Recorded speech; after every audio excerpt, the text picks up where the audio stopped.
Assalamualaikum warahmatullahi wabarakatuh. Apa kabar Sobat Beyond Education semuanya? Semoga kita dalam keadaan yang sehat walafiat. Pada kesempatan kali ini kita akan membahas sebuah topik di dunia pendidikan ya. Tapi sayang ini juga kabar yang tidak mengenakan lah. Saya juga ngedengarnya tuh rada ngenes kali ya. Ini menjadi suatu hal yang normal di dunia pendidikan di Indonesia. Ya mungkin untuk kita lebih tahu dengan pastinya kita undang nih narasumber kita. Saya bukan polisi, Pak. Oke, Pak Afi, kan ente yang baca ininya kan, kasusnya Iya. kayak apa. Coba diceritakan Pak, biar para Sobat Beyond Education paham nih. Ya, jadi ini sedang viral juga ya. Ada seorang guru, namanya Bu Supriyani di Konawe Selatan, Sulawesi Tenggara. Beliau ini dituntut, ya maksudnya dipidanakan gitu oleh orang tua muridnya, yang kata orang tua muridnya anaknya itu dipukul gitu, dilakukan kekerasan gitu, Pak. Nah, kalau nggak salah juga pakai pakai alat gitu, misalnya pakai entah itu pakai sapu, entah itu pakai kayu. Jadi nggak terima orang tuanya. Nah, masalahnya bu gurunya nggak mengaku, tidak mengaku apa yang dituduhkan itu. Jadi ya memang saya kadang kalau anak nakal saya marahin, tapi saya nggak sampai mukul dan sebagainya seperti itu. Tapi orang tuanya menunjukkan nih anak saya ada memar-memar di sini gitu. Nah, ya kan orang tua pasti lebih melihat kondisi anaknya kan, oh Anda nggak punya. Ya udah di pengadilan kalah, namanya guru honorer, ya mohon maaf Pak, guru dia secara finansial kan mungkin bayar pengacara aja belum tentu bisa gitu kan. Ya sudah, akhirnya dia kalah, ditetapkan sebagai tersangka, dan ya udah sekarang lagi bergulir kasusnya, dia saat ini sedang ditahan Oh gitu gitu. ya. Nah, maksudnya saya mikirnya, ya kalau saya dulu gitu ya ngadu sama orang tua, Pak saya dimarahin sama guru. Rasain kamu ini, Iya, bisa begitu orang tua mau saya, Pak. tambahin Pak ya. Kamu itu yang bener kok, guru dicapek-capek ngajar, kamu malah bikin masalah, itu pasti kamu yang salah tuh. Coba kamu minta maaf sama gurunya sana. Kalau saya ngadu begitu sama orang tua, digituin sama orang tua saya, ya, makanya saya nggak ngadu.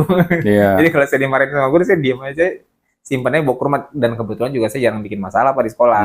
Ya alhamdulillah saya bukan anak yang troublemaker atau bikin guru marah. Tapi kalaupun seandainya guru sampai marahin saya, mungkin ya kalau mukul alhamdulillah belum pernah saya dipukul guru, tapi dimarahin pernah. Tapi itu nggak saya adukan ke orang tua saya, karena saya tahu kalau saya adukan ke orang tua saya, pasti orang tua saya malah nyuruh saya minta maaf sama guru itu.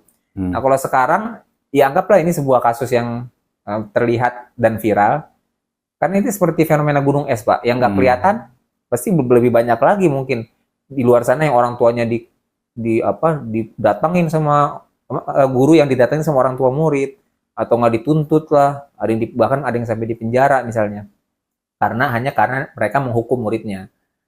Nah kalau saya, ini yang ada dua hal yang bisa saya soroti. Pertama, emang orang guru di sekolah itu menghukumnya seperti apa? Ya tentu saja kan sebagai sekolah, sebagai lembaga pendidikan, sekolah kan masa ia mau melakukan seperti KDRT ya? Iya, tindakan fisik lah. Tindakan fisik itu kan menurut saya itu juga kebangetan sih. Masa harus sampai mukul gitu? Ya kecuali gurunya dipukul ya, dia balas ya, boleh lah, itu hak seorang guru, dipukul sama murid dia balas misalnya. Tapi kalau cuman bikin ribut atau bikin apa, masa sampai harus dipukul? Apakah itu benar seperti itu gitu kan? Kan gurunya sendiri tidak mengakui itu gitu kan.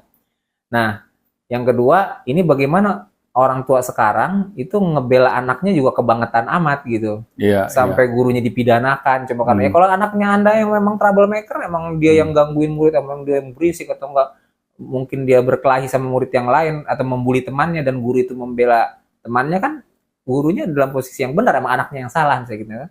Ya kalaupun belain anaknya kan bisa ada mediasi dulu, bisa ada kan, kalau sekolah bisa memanggil orang tua, atau enggak orang tua datang ke sekolah, dan pokoknya yang nggak perlu sampai gurunya masuk penjara gitu. Nah itu hal yang seperti ini nih, kok bisa kayak gini sekarang gitu ya.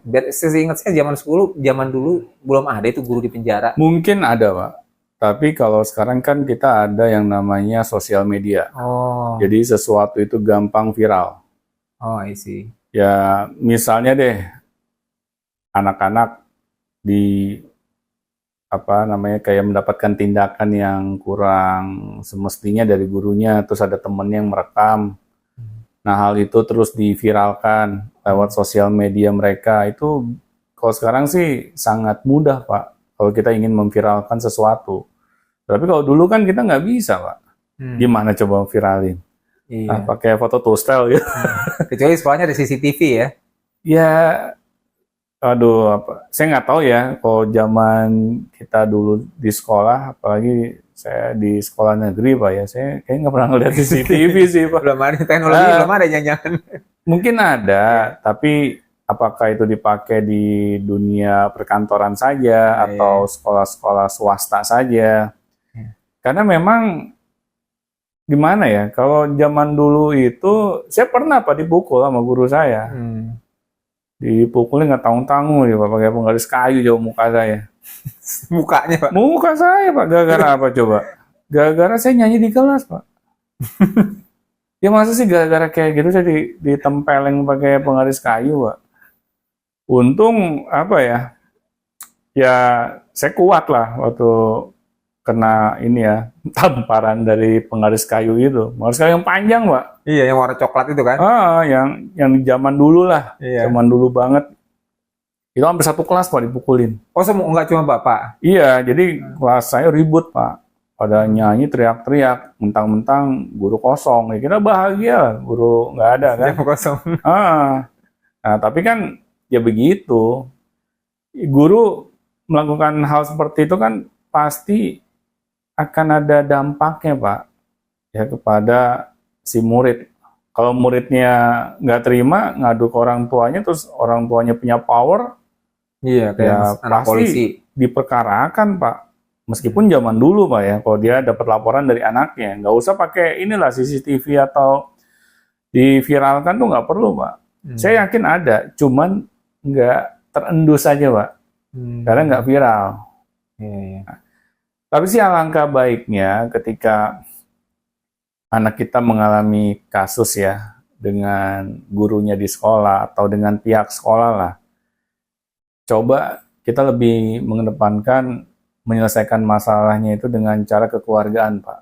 Ya meskipun anak kita menjadi korban. Karena kita harus lihat dulu siapa yang di hadapan kita ini. Misalnya ini guru honorer, gajinya seberapa sih, Pak? Terus kita perkarakan gitu sampai ke pengadilan. Dia misalnya kena denda sekian puluh juta. Mintanya 50 juta, Pak. Nah, berarti kan sangat besar, Pak, nilainya. Guru honorer mana sanggup, Pak? Gaji dia berapa sih? Nah, kadang orang tua juga ya harus mau, Pak, mencermati ini dengan bijaksana. Karena apa? Karena kita nggak bisa apa-apa main hukum. Ya, sedangkan mungkin guru anak kita ini ya bukan saya membela, Pak ya, misalnya dia kelepasan emosi. Ya namanya guru kan manusia, Pak, bukan robot. Ya, jadi ketika mereka punya mood yang nggak enak, sewaktu-waktu sih wajar, misalnya sampai marahin. Ya bukannya saya ini ya membela guru tersebut. Tetapi kita sebagai orang tua ya harus bijak, Pak.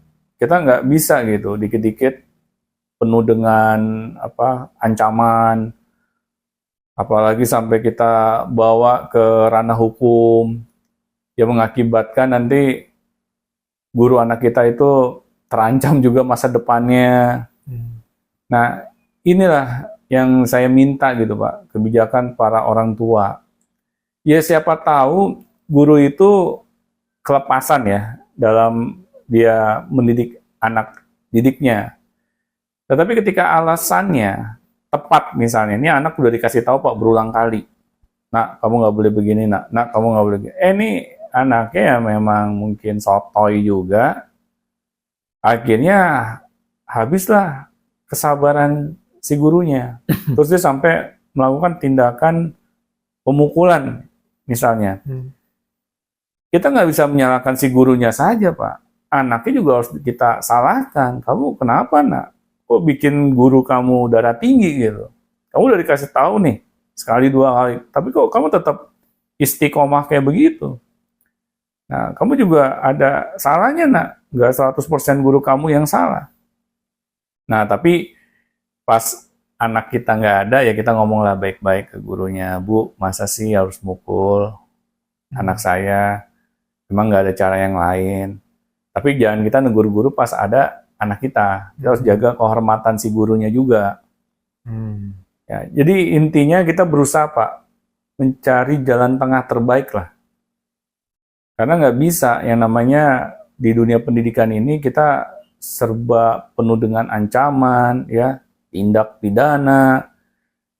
Nanti para guru kita jadi takut Pak untuk mendidik anak-anak didiknya.